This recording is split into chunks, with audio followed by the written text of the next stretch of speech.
Ye the Lord. Oh, hallelujah. This is the day that the Lord has made. I will rejoice and be glad in it. Blessed be the name of the Lord. Hallelujah. Thank you, Lord, for this day. Thank you, Holy Spirit, for meeting with us this morning. Open up our hearts and our understanding to who you are and who you've created us to be this morning. In Yeshua's name, I praise you. Amen. Good morning, brothers and sisters, friends. It's good to be here again this morning. Just a little bit of update on what's going on outside. Nothing. For some reason, the north has been quiet for the past 2 days. Anyway, God knows what's going on. And if God is for us, who can be against us? So, praise the Lord. We are under the coverings of his wing. The Psalm 91 presence. Under the shadow of his wing, we take our presence. We hide ourselves. Anyway, today I have a continuation of what I started to talk about last week. And today I want to talk about the one new man, and more specifically, the word significance. Everyone wants to feel significant. They want to be recognized as a somebody. And when we talk about significance, we're talking about belonging to God. If you read in Genesis chapter 1:26 that we were created in his image for his purpose, we are supposed to be, and we are, reflecting his image. And I've always used the example of a mirror, where when you look in the mirror, you will see one of your parents, mom or dad, or even your grandparents. You will reflect their image in some way. In the same way, God has created us to be a reflector of his image. And once we have the Holy Spirit living within us, that possibility is possible. Because the Holy Spirit within us, we can reflect the image of God.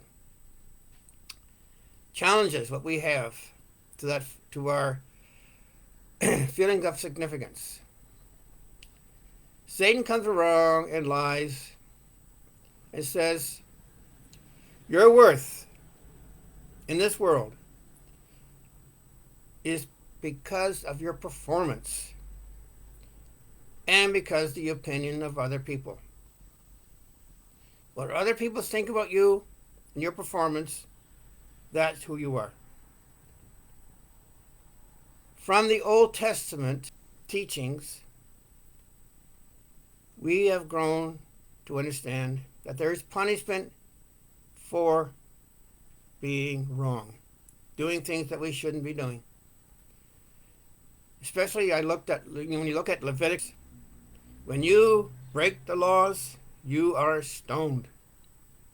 So there's a fear of punishment related to doing or not doing, I should say, what the law teaches. And in our world culture, we read Joshua 1:8, where we are supposed to, or you're told to, you say, meditate on the word of God and don't let it depart from your heart, because in that, you doing that, you will have great success. Okay. From that, there comes the understanding if you don't do that, you have a fear of failure. If you're not performing according to what the Word of God says, the laws, the principles of the Word of God, you fear of failure. And when you have that fear of failure, you also have that fear of rejection, because you're not conforming to what the Word of God says.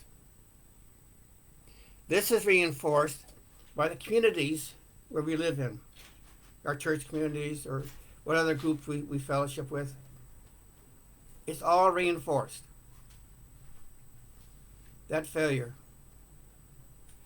that rejection, if you don't live up to the specific norms of the group. And to top it all off, there is always shame. People around you have their ideas of what should be our activity or how we should live, how we should live our lives. And in order to help us to conform to their norms, their group norms, they will shame us. I've seen many times when people see you or catch you in something that is not what they believe to be the truth, that you're not walking in their truth, or what they believe is to be the truth that you're supposed to walk in. They will walk by you straight face and don't even acknowledge you. They will totally ignore you. It's like you don't exist. This is what's happening a lot in the body of believers. What's supposed to happen? God's truth says we are significant. My worth, my significance, is based on what God says about me. In 2 Corinthians chapter 5, verse 16, we read, "Therefore, from now on, we regard no one according to the flesh. Even though we have known Christ according to the flesh, yet we now know him no longer thus." That means the outward performance of a person is not what the person believes or what he thinks. It's not about doing, it's about being who God created us to be. And we're all on a journey. We're all on a journey. In 1 John chapter 4, verses 9 and 10, we read, "And this is the love of God manifested towards us, that God has sent his only begotten Son into the world, that we might live through him. In this is love, that we loved God, not that we loved God, but that he loved us and sent his Son to be propitiation for our sins." That means we didn't do anything to deserve it. By his grace we are saved through faith, not of works, lest any man should boast. He provided the sacrifice so that we can have and be restored to fellowship with God. This means justification. We are justified before God. Again, in 2 Corinthians chapter 5, verse 21, it says, "For he made him who knew no sin to be sin for us, that we might become the righteousness of God in him." That's who we are. My worth is based on our spiritual relationship with God. It's based on the propitiation for our sins which Christ has done for us. We are justified by faith. We have been given the righteousness of God in Christ Jesus. We are regenerated. We are recreated. I like that verse. 2 Corinthians 5:17. "Therefore, if anyone is in Christ, he is a new creation. Old things have passed away. Behold, all things have become new." When I think about that, all things becoming new, I'm not the same person I was before Christ entered my life, before the Spirit of God came into me and lived, but made his abode there. Okay? I am a new creature in Christ. When I look back at Genesis chapter 1, we are created in God's image and in his likeness, to reflect his image. We are now in that position now. Again, this is the truth of the new man, the one new man. We are no longer who we used to be. We are a new creature in Christ. We are therefore encouraged not to look, as verse 16 says in 2 Corinthians 5:16. From now on, we regard no one according to the flesh. Okay? Even though we have known Christ according to the flesh, yet we now know him thus no longer. We are not required to perform. We're required to be children of God. And as children, well, I think we do act up sometimes. We still, perhaps as a new believer, do things that are kind of childish. We have this kind of, what some people would call a naive type of faith. God still loves us. He never forsakes us. He never leaves us behind. I want to move on to a little bit deeper here in Ephesians chapter 2, verses 11 and 12, or 11 to 19. This is what God has done for us in Christ. Besides what we've read before, God's truth. In the verse here, verse 11, therefore remember that you once Gentiles in the flesh, who are called uncircumcision by what is called circumcision, made in the flesh by hands. There was a time when the circumcised people who were circumcised would look at the uncircumcised and not pay any attention to them. They would ignore them. They would walk right by, don't acknowledge them. They're not part of our group. At that time, verse 12, you were without Christ, being aliens from the commonwealth of Israel, strangers from the covenants of promise, having no hope and without God. Aliens.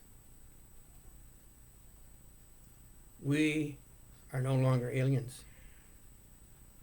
We were treated like aliens. We did not have any access to the covenants of God. We were strangers. We had no access into God's presence.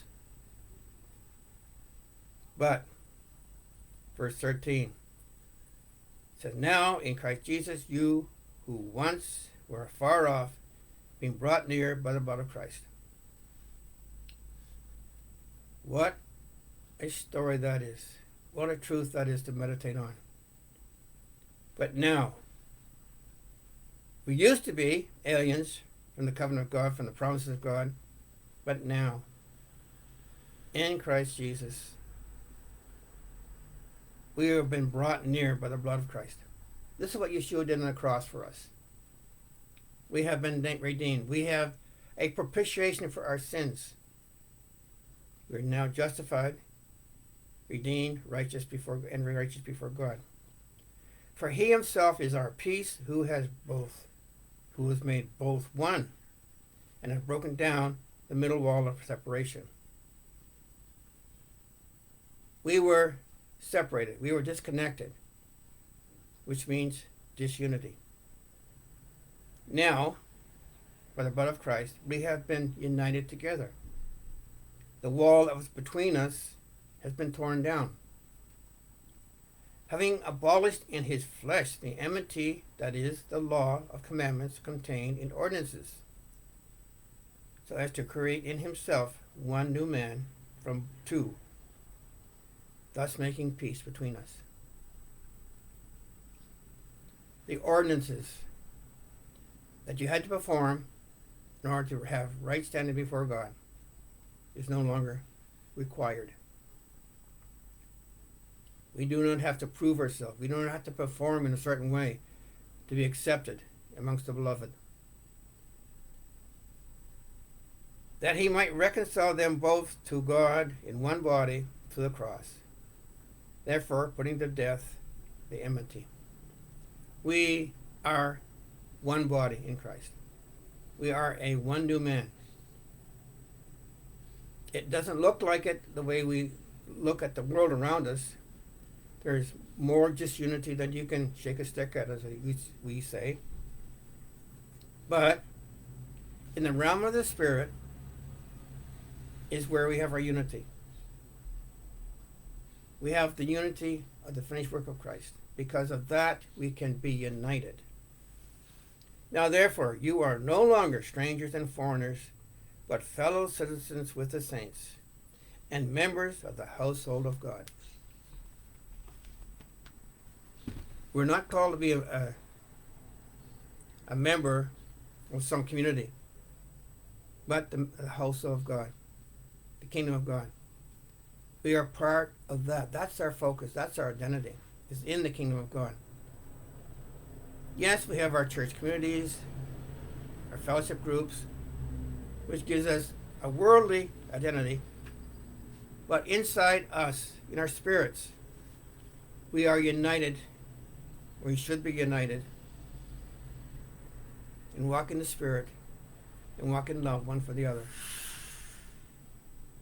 By looking at life from the Spirit's point of view, we can and we will find unity amongst us because we are one. That's who we are. Even though we have understandings that are different at times, we still have a foundation which is in Christ. This is part 2 of what the Lord has wanted me to share. And there's one more I want to share next week. And by the grace of God, we will visit together. We will be together next week. And I will share that with you. So for now, I thank you for taking the time to listen. I pray that you would listen to what God is saying. He wants us to pay attention to Him and to hear what He says. The world has a lot to say, but we're not to listen to the world. We're to listen to what God is saying. God bless you. See you again. Talk to you again next week.